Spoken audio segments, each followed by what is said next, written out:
Bienvenidos a la actualidad informativa de las 4. Soy Mariana Torres y este es un resumen de las noticias más importantes del día. Un nuevo feminicidio se presentó en el país, esta vez los hechos ocurrieron en Cundinamarca.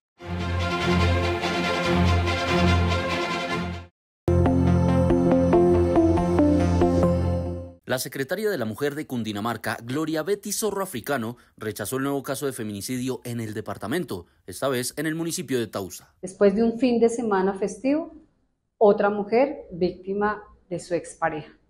Lady Moreno, una joven que fue asesinada por su esposo, producto de esa violencia vicaria que hoy también forma parte de estos procesos de las mujeres. Al parecer, el victimario la habría atacado por separarse de él. Una chica que venía siendo violentada, que toma la decisión de separarse y que su expareja efectivamente la chantajea con su hijo. Ella gana la custodia de su hijo y tras un chantaje y tras un engaño la hace ir para llegar a ese proceso de negociación y termina asesinándola y luego suicidándose él.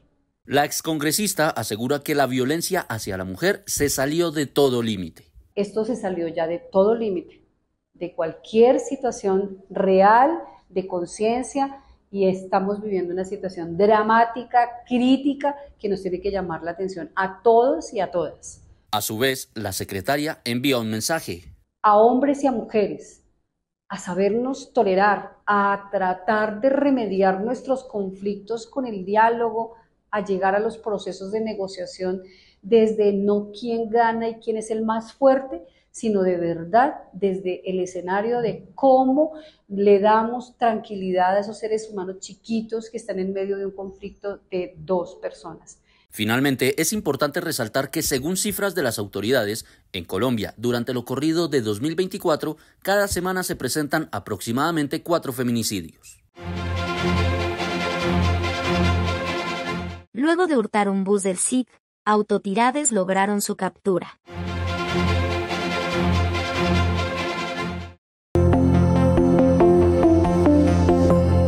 En las últimas horas, en el marco de la Operación Bogotá, uniformados adscritos al Comando Élite capturaron en flagrancia a una persona dedicada al hurto de celulares en el Sistema Integrado de Transporte Público SITP. Los hechos se presentaron específicamente en la avenida Boyacá con calle 70 Sur, cuando un hombre que se transportaba en un bus intimidó con arma blanca a los pasajeros y los despojó de sus pertenencias para posteriormente emprender la huida. Inmediatamente, a la reacción de las personas que se encontraban al interior del sistema de transporte, quienes avisaron a las autoridades, lograron efectuar un plan candado, logrando la captura de este delincuente.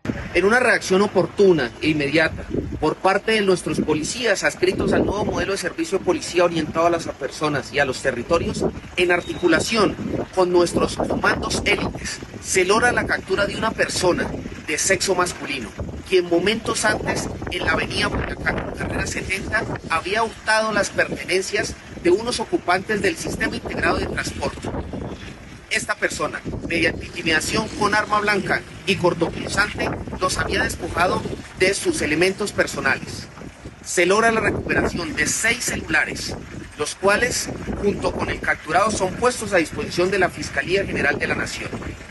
Es de anotar que el capturado tiene antecedentes por hurto agravado y calificado.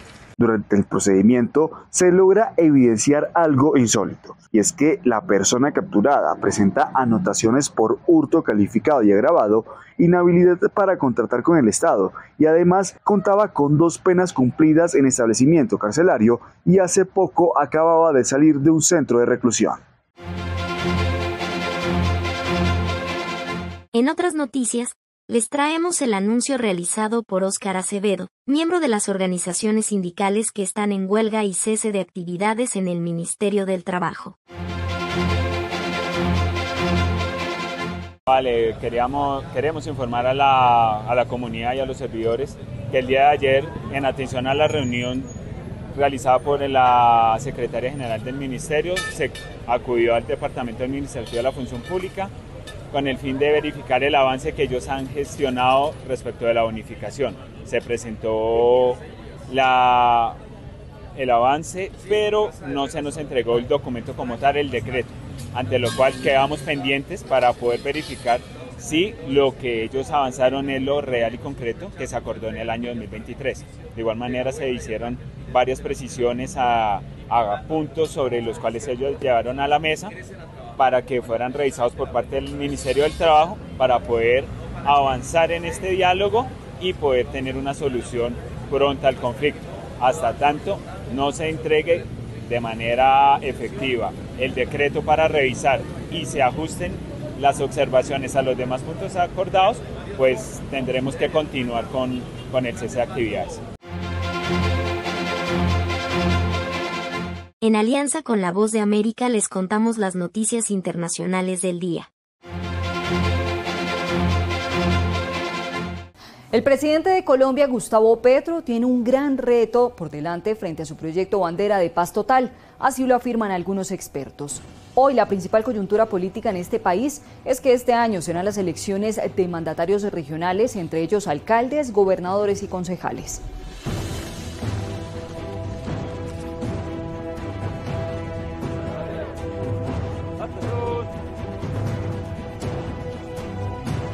Las elecciones serán en el mes de octubre y desde ya los grupos armados ilegales amenazan con ataques para estas fechas electorales, además de un rompimiento constante de cese el fuego pactado con el gobierno nacional y los grupos armados como las disidencias de las FARC y el Clan del Golfo. Después de evaluar la posición del gobierno nacional frente a la ruptura del cese al fuego bilateral temporal y de carácter nacional con las FARC y anunciar el inicio de operaciones militares en 4 departamentos, anunciamos las siguientes medidas. Entendiendo que en Colombia hay partidos políticos, sectores militaristas, dirigentes políticos o congresistas que atizan la guerra y que pretenden desarrollar las campañas electorales regionales en áreas sobre las que tenemos control político-militar, se les informa que desistan de ingresar a dichas áreas. No son bienvenidos. Serán devueltos de nuestros puntos de control. Además de estas amenazas, hoy los mismos grupos armados se enfrentan entre sí por el control del territorio, especialmente para traficar drogas. Las comunidades indígenas y sus autoridades tradicionales, los reclamantes de tierras, defensores y defensoras de derechos humanos, líderes y lideresas sociales y de víctimas, se encuentran en riesgo de vulneración de sus derechos fundamentales por la presencia y el accionar de grupos armados ilegales que se disputan el control del área de frontera transnacional con Venezuela y de las rutas para el tránsito de economías ilegales. Acciones que generan una crisis en el país. Para el politólogo y profesor de ciencia política Vicente Torrijos, las organizaciones armadas continuarán presionando de no obtener lo que desean.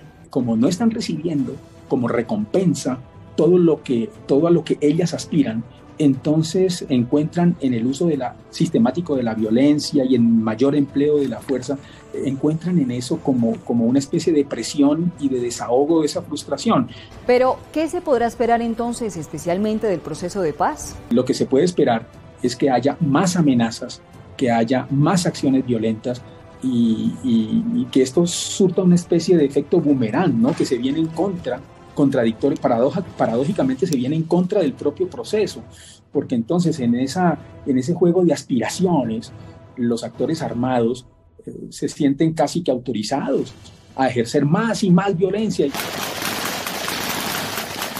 Violencia que cada día se intensifica más por parte de todos los extremos de los grupos armados, incluso por el de la guerrilla del ELN, con el que actualmente el gobierno nacional se encuentra en plena fase de negociación en La Habana, Cuba, pero aún no se logra por lo menos el cese al fuego. Un cese al fuego que solamente garantice que el no cruce de disparos y entre los grupos, es decir, el ejército y el Ejército de Liberación Nacional, pues por supuesto deja y no contempla un aspecto que es fundamental en esta negociación, que es la población civil, y es lo que podríamos decir el cese de hostilidades. La gota que rebosó el vaso con estas guerrillas fue el asesinato de 4 niños indígenas que desertaron de las filas del Estado Mayor Central de las disidencias de las FARC.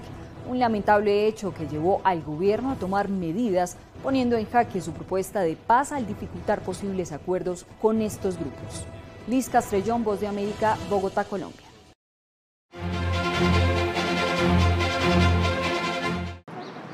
una victoria que trasciende más allá de México. Continuaremos con una política exterior basada en nuestros principios constitucionales de no intervención. A partir del 1 de octubre, Claudia Sheinbaum dará forma a la relación exterior de su país. Sí, estoy muy contento.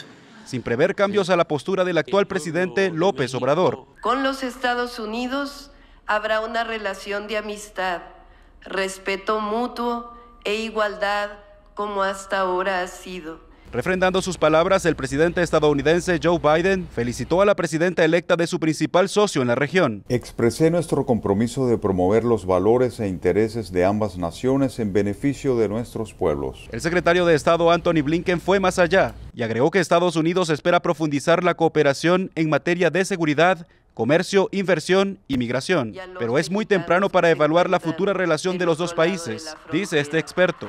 Evidentemente el tema de Donald Trump está ahí. En noviembre Estados Unidos va a las urnas y hay dos opciones, Joe Biden o el expresidente Donald Trump, dos candidatos con caracteres y visiones diferentes sobre temas clave, como la migración. Donald Trump es un presidente difícil, impredecible y que ha presionado mucho a México, sobre todo en el tema migratorio y ya no se diga en el tema comercial. Llevaremos a México. En manos de Sheinbaum recaerá la decisión sobre el futuro de las quebrantadas relaciones con Perú y Ecuador, aunque en su discurso de victoria envió una señal. Con el sur y el Caribe seguiremos ampliando nuestras relaciones de amistad. Los líderes de Ucrania, Colombia, Honduras, Guatemala, Chile y Venezuela también han felicitado a Sheinbaum. Desde Ciudad de México, Jorge Agobián, Voz de América.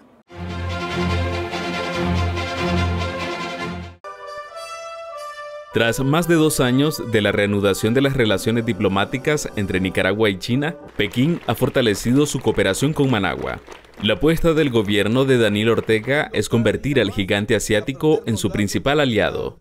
Agradecemos a las instituciones de la República Popular China que han dado alta atención y prioridad a todo este proceso. Sin embargo, esta relación incomoda a los organismos de la sociedad civil, pues consideran que China es un mal ejemplo para Nicaragua. Es un alineamiento que viene en perjuicio de la democracia y la cultura nicaragüense. Tienen fuertes violaciones de los derechos humanos a sus ciudadanos.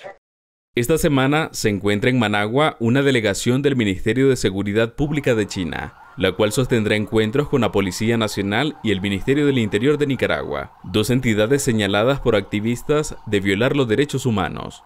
Esta oficina es una entidad encargada por el gobierno de China para la represión política. China está reconocido mundialmente como uno de los principales violadores de los derechos humanos en el mundo. El gobierno de Nicaragua afirma que su relación con China busca fortalecer la democracia, pero organismos de la sociedad civil denuncian que el verdadero objetivo es fortalecer la represión. Donaldo Hernández, Voz de América.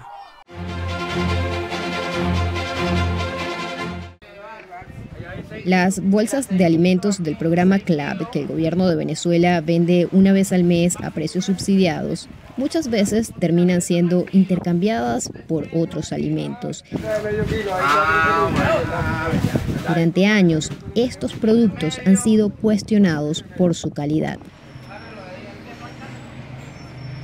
Casi no los utilizo porque me han salido dañados y entonces nadie se los quiere comer en la casa. Yo lo uso así, pero no todos, pues.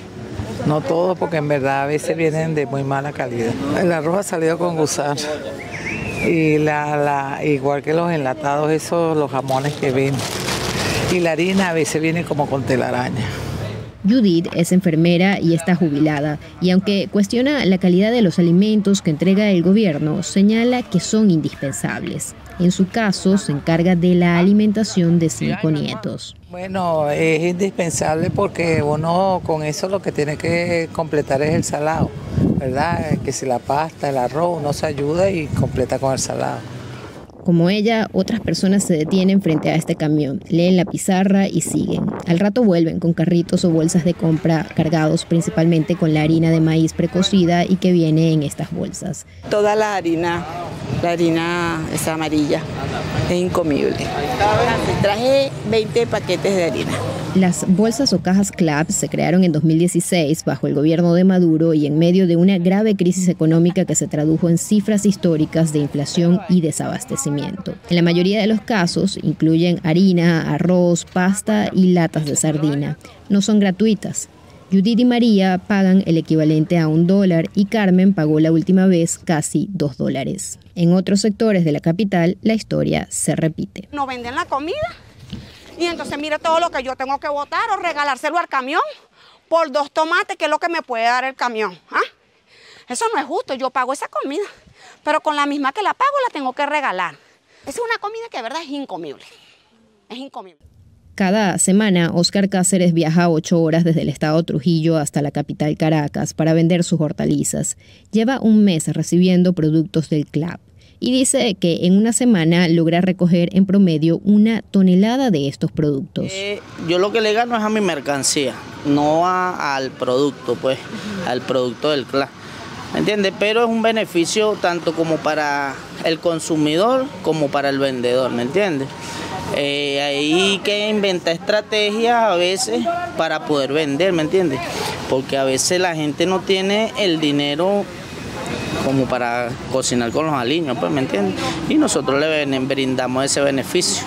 Hay un compañero que los compra, pues, ¿me entiendes? Alexander Díaz, un vocero de un consejo comunal en el sector, defiende las políticas sociales del gobierno de Maduro. Hay que tener claro que aquí tenemos un ataque nacional hacia la moneda nuestra, que no ha permitido que las personas tengan un ingreso para poder cubrir todas sus necesidades que deben de ser.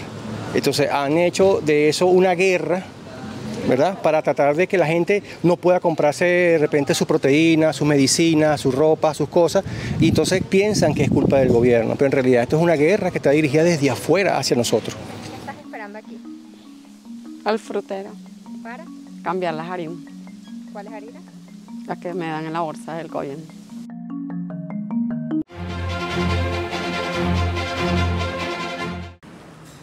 El presidente Joe Biden anunció una orden ejecutiva que lo autoriza a cerrar la frontera cuando el cruce sobrepase los 2.500 migrantes en un día y se puede suspender cuando baje a 1.500 cruces. También restringe las solicitudes de asilo para quienes crucen irregularmente la frontera. Hoy estoy superando la obstrucción republicana y utilizando la autoridad ejecutiva que tengo a mi disposición como presidente para hacer lo que pueda por mi cuenta para manejar la frontera. La orden del presidente Biden permite ciertas excepciones, por ejemplo, para los niños no acompañados, las víctimas de trata humana, las personas que enfrentan emergencias médicas, quienes utilizan la aplicación móvil CBP One u otras vías legales designadas, tampoco se verán afectados por la suspensión y la regla. Este ha sido un problema en el que Washington ha fracasado durante décadas. Recientemente tuvimos la oportunidad de hacer algo al respecto mediante una legislación bipartidista sólida. Y como todos sabemos, eso no sucedió. La Asociación de Libertades Civiles de Estados Unidos, ACLU, al igual que otras organizaciones, afirman que esta medida deja vulnerable a miles de migrantes que llegan a la frontera temiendo por su vida en sus países. Que hay personas que están huyendo, que han sufrido, que buscan asilo aquí en los Estados Unidos y los estamos mandando con esta orden, con las otras políticas a lugares donde van a sufrir. Funcionarios de la administración Biden dijeron que siguen vigentes los acuerdos con el gobierno de México para deportar a ese país a migrantes de Venezuela, Haití, Nicaragua y Cuba que crucen la frontera de manera irregular. Paula Díaz, Voz de América, Washington.